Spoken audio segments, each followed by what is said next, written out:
La historia siempre fue mi asignatura favorita. Siempre había sabido que obtendría un título en esa materia una vez que terminara la universidad.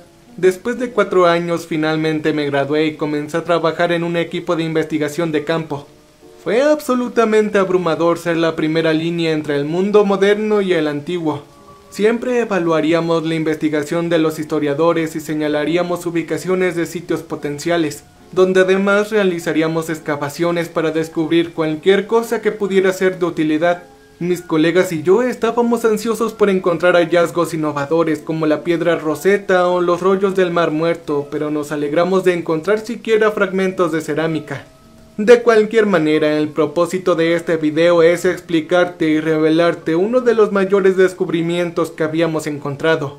Es tan grande que me temo que podría tener grandes implicaciones en el mundo en el que vivimos actualmente. Estábamos excavando un sitio en la ciudad italiana de Volterra donde los campesinos habían descubierto los restos de una antigua villa romana arando los campos. Habían descubierto evidencia de los cimientos, así como algunas monedas que datan del reinado del emperador Vespasiano. Yo estaba en Italia en ese momento y me llamaron para participar en las excavaciones.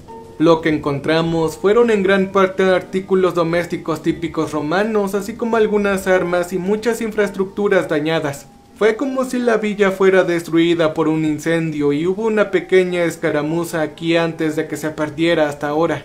Con mucho, el mejor hallazgo de este sitio tuvo que ser el pergamino parcialmente quemado pero perfectamente legible. Sorprendentemente había sobrevivido todos los años bajo tierra y ningún efecto de la humedad le había dado ningún signo de disuasión. Estaba escrito principalmente en griego y todos estábamos ansiosos por traducirlo. Algunas palabras no pudieron aclararse lo suficiente, ya que el autor debió haber tenido una escritura desordenada. Inmediatamente lo enviamos a un experto para que lo examinara y lo descifrara adecuadamente, y también para que el pergamino se conservara adecuadamente. Tendríamos que esperar unos meses antes de que pudiéramos escuchar alguna palabra de los investigadores sobre el contenido del pergamino. Los meses se convirtieron lentamente en años y pronto se olvidó de cualquier entusiasmo que alguna vez tuve por los pergaminos. Casi me había olvidado de ellos hasta que fui invitado a una conferencia especial por el profesor que se encargó de leerlo y estudiarlo. La emoción había vuelto a surgir en mí y estaba seguro de que íbamos a tener una mirada exclusiva al contenido del texto que contiene. A la conferencia solo asistimos yo y otras 10 personas que estaban presentes en la excavación. Nos dio a todas copias impresas en inglés del texto completamente para que lo leyéramos en nuestro tiempo libre antes de resumir rápidamente de qué se trataba el pergamino. Al parecer fue escrito por un romano llamado Gratus. En él básicamente da un relato de testigo ocular de la crucifixión de Jesucristo. Definitivamente esto fue bastante grande. Fue fechado por carbono para ser de origen al menos en los años 80 después de Cristo. Por lo que la vialidad de que el autor estuviera presente en la crucifixión fue bastante alta. Había muchos otros relatos de la pasión de Jesús contados a través de fuentes menos confiables, escritos mucho más tarde en siglos posteriores. Solo había una fuente confiable para la vida de Jesús y ese era el Evangelio de Juan, que fue escrito por uno de sus propios discípulos. Posiblemente sesgado, pero al menos fue escrito por un testigo ocular. Este pergamino es muy interesante ya que fueron escritos por alguien que no estaba presente con Jesús y no tenía ningún vínculo con su ministerio.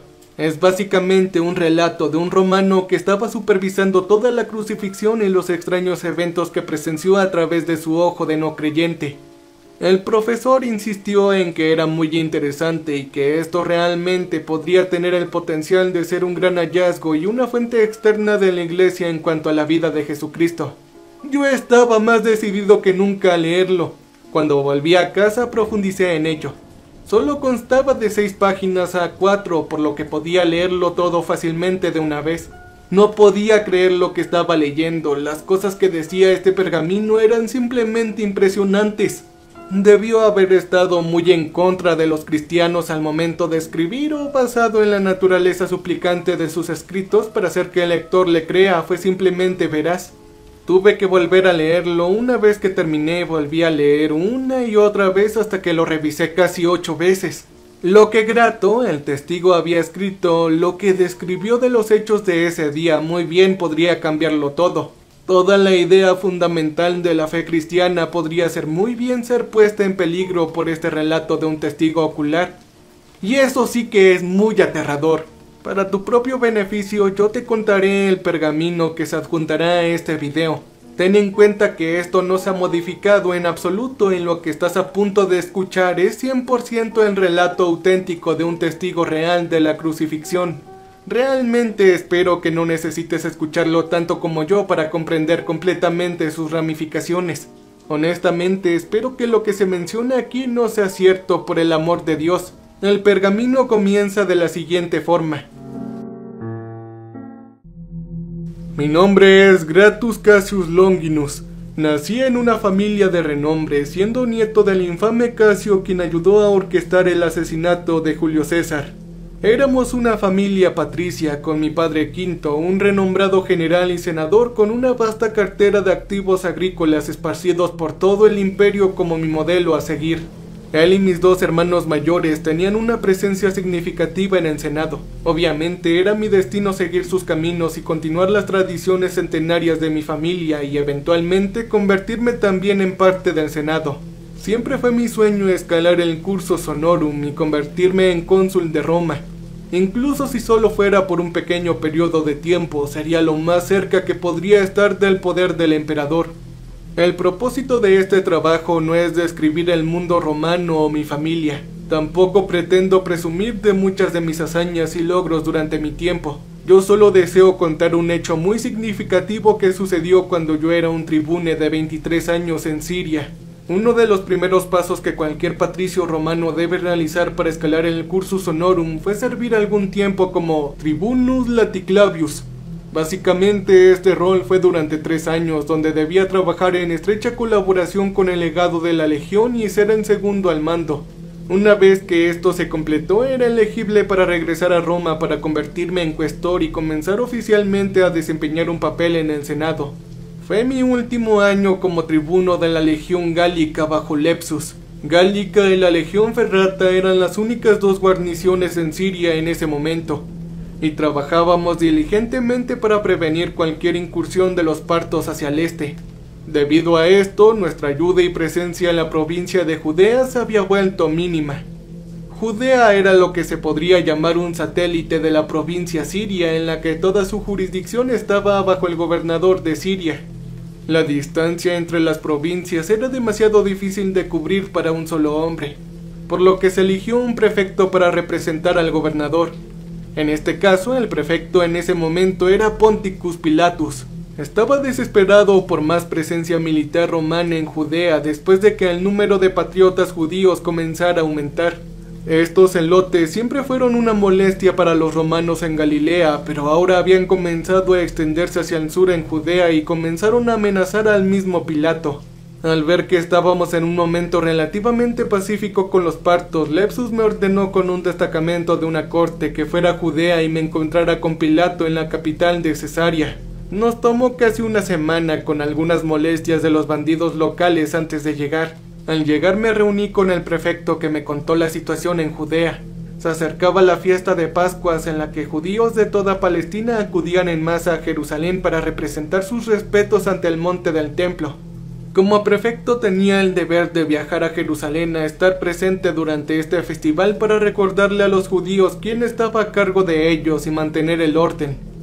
Desde que entró el prefecto, el número de incidentes durante este evento densamente concurrido había aumentado cada año. El año pasado hubo un incidente particular en la que la vida de Pilates estuvo directamente en peligro. Supe de inmediato lo que iba a ser mi corte. Íbamos a acompañar a Pilato a Jerusalén. Llevábamos casi 2 días en Jerusalén. Estaba patrullando con alguno de mis hombres cuando grupos de judíos empezaron a moverse frenéticamente hacia la puerta norte. Ellos seguían alabando, gritando «Hosana, Hosana», lo que sea que eso significara. Presa del pánico, ordené a los hombres que se dirigieran al lugar del patio del templo al que se dirigía la multitud. Un gran grupo de judíos solo podía significar problemas. Nos abrimos paso a empujones entre la multitud, todos sosteniendo ramas de palmera en sus manos y animando a algún individuo. Cuando la fuente de conmoción apareció en mi línea de visión, pude pintar el cuadro completo. Un grupo de hombres de aspecto rudo se abrió paso entre la multitud sosteniendo las riendas de un burro que estaba montado por algo. Y tengo que enfatizar fuertemente la palabra en algo. Era una figura humana, pero no era humano. No era alguien, sino algo que no podía entender. Su piel era de un tono anormalmente pálido y sus ojos eran similares a los de una araña. Eran oscuros y vacíos, con pequeños ojos alrededor de su cabeza.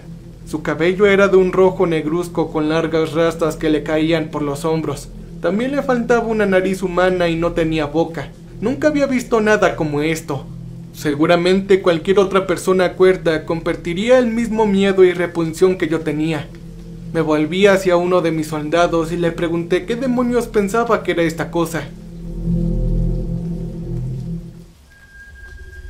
«Bueno, señor, parece un gran líder del pueblo», respondió el soldado. Frustrado, enfaticé lo que quería decir en términos de su apariencia. El soldado me miró desconcertado. Bien basado en su pelo largo sucio y su barba con ropa áspera que usa sin mencionar la tez oscura en su piel, me atrevo a decir que debe ser un hombre del campo, señor. Esto no tiene sentido. ¿Este soldado estaba ciego o qué? Esta criatura no tenía barba, tampoco tenía ningún parecido con una tez oscura. El miedo empezó a apoderarse de mí. ¿Qué plaga se ha apoderado de la mente de estos pueblos para alabar a una criatura tan vil? No tenía explicación para lo que estaba viendo y necesitaba que alguien más estuviera de acuerdo conmigo.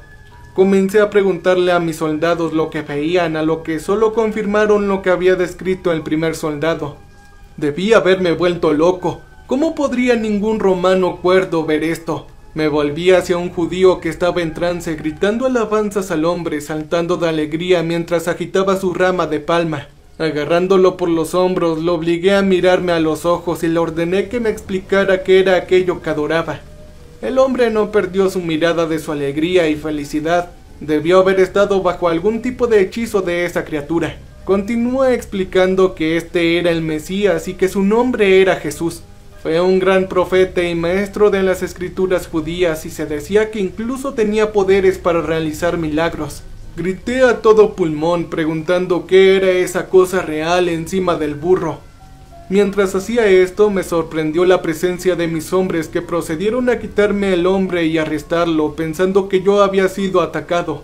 El pobre judío era inocente, pero a pesar del rudo manejo de mis soldados todavía estaba ahí con una sonrisa de paz. Esto no lo afectó en absoluto. Cuando los soldados terminaron el arresto, los judíos en mi área inmediatamente comenzaron a dispersarse, permitiendo una visión clara de la cosa montada en el burro. Mientras miraba en su dirección y a unos 100 metros de distancia me congelé. Me encontré con sus ojos oscuros y vacíos mirándome profundamente en el alma. Era como si fuéramos los únicos dos presentes en este mismo momento y toda la multitud no estuviera ahí. Durante lo que pareció una eternidad, nuestros ojos nos apartaron el uno del otro y me atrajo su mirada. Siguió moviéndose entre la multitud y se abrió camino hacia el complejo del templo, todavía fijándose en mi visión.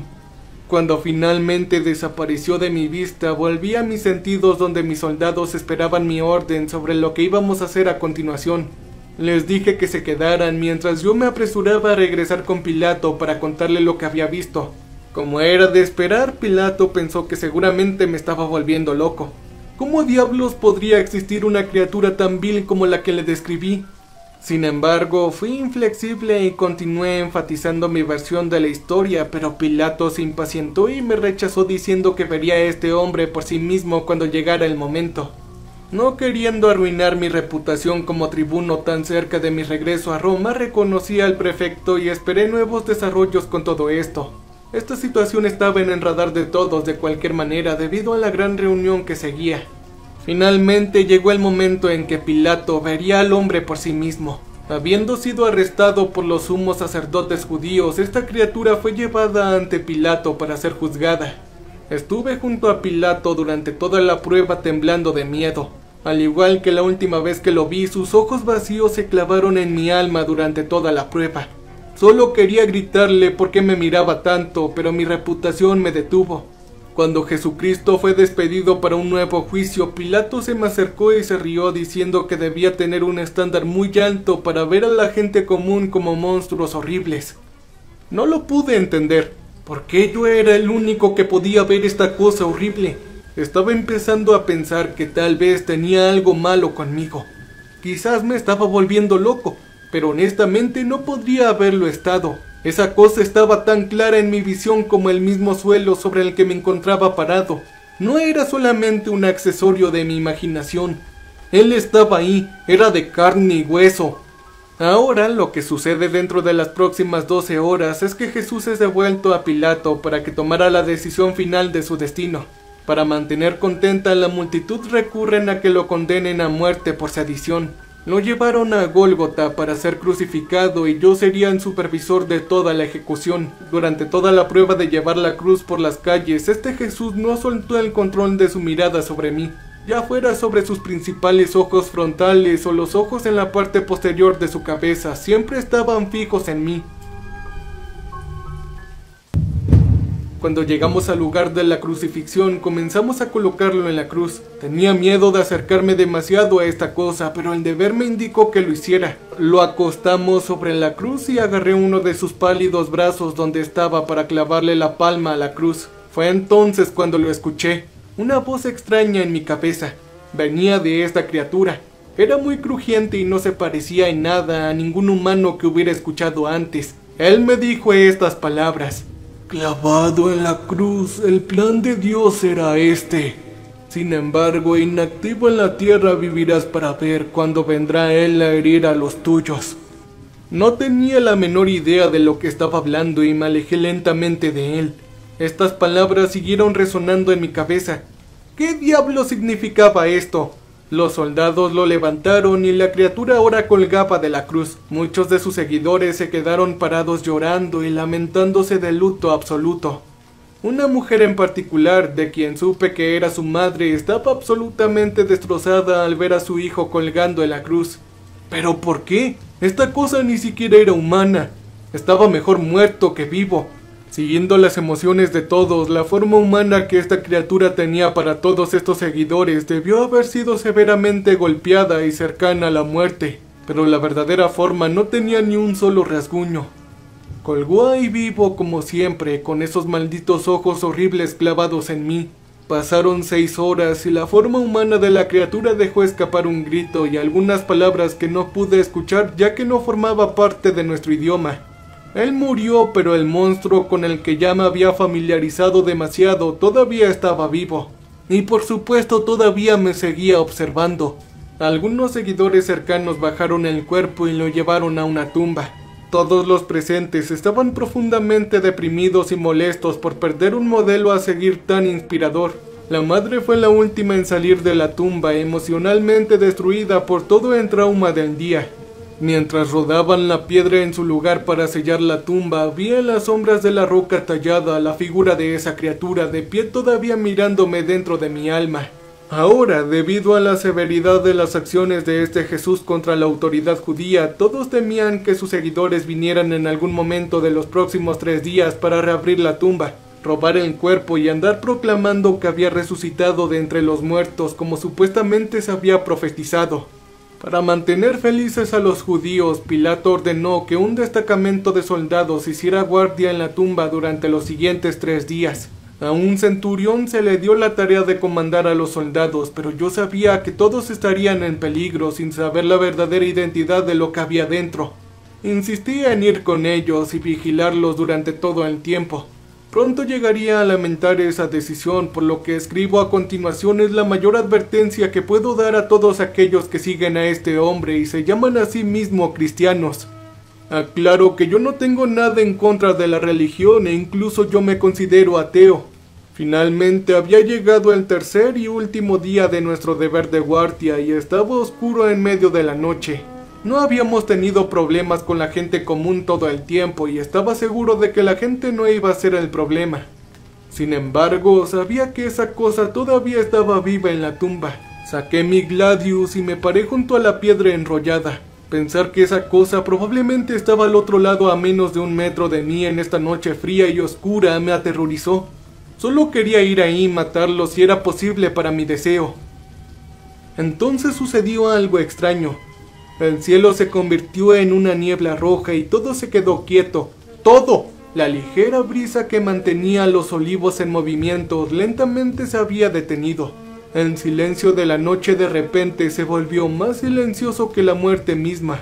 Me volví hacia mis soldados que permanecían congelados en su estado de sueño. Para mi horror algo llamó mi atención.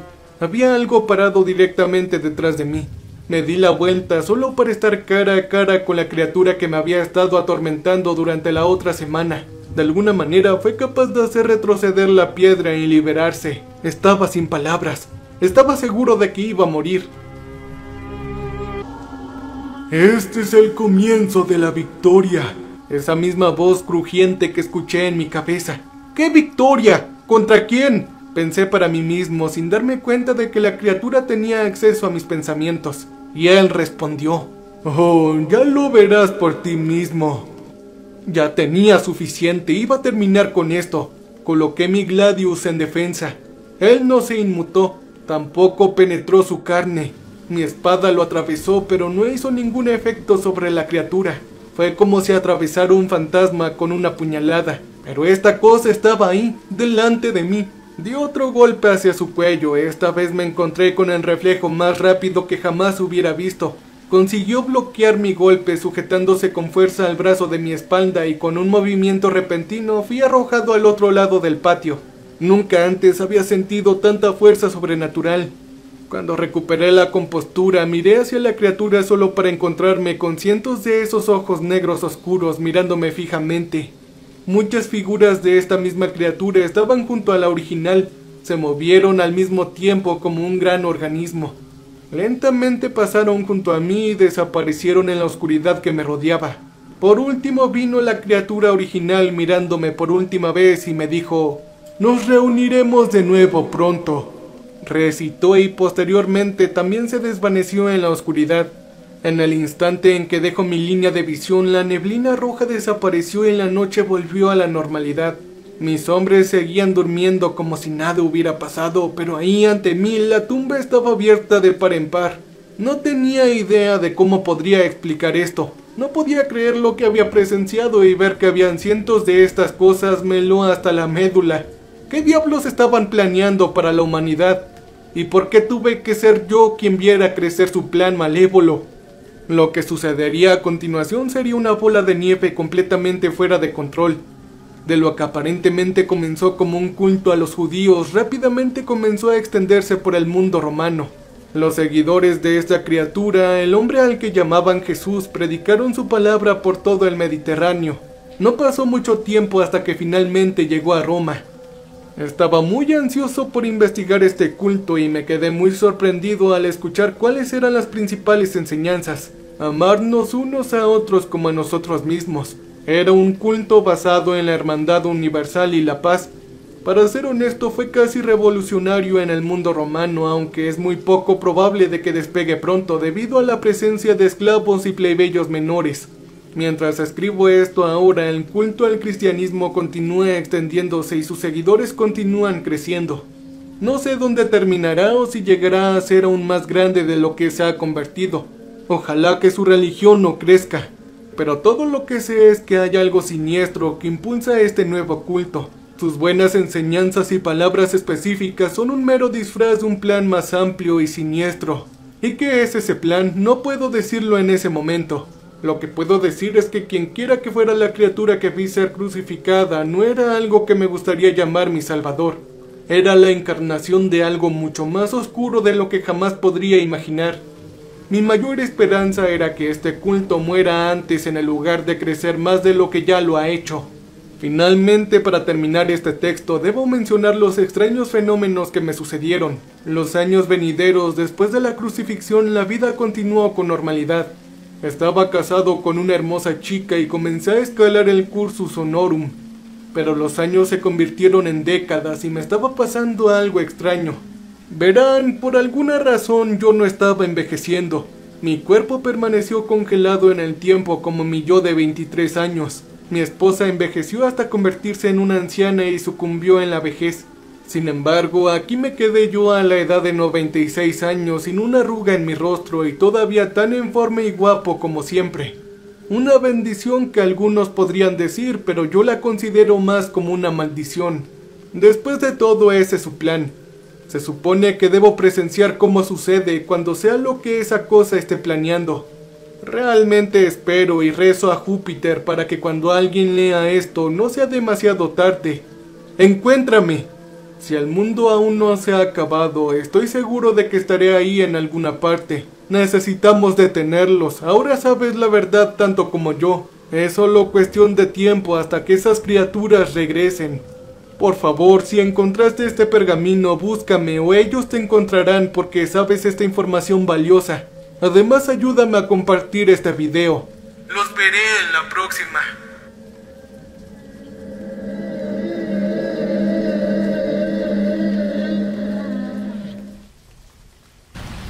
Welcome, stranger. We have not met before. We are repulsive. So glad you came to visit us. So glad. We make music for people who want to feel alive. You can use our music for your creative content. You can use our music.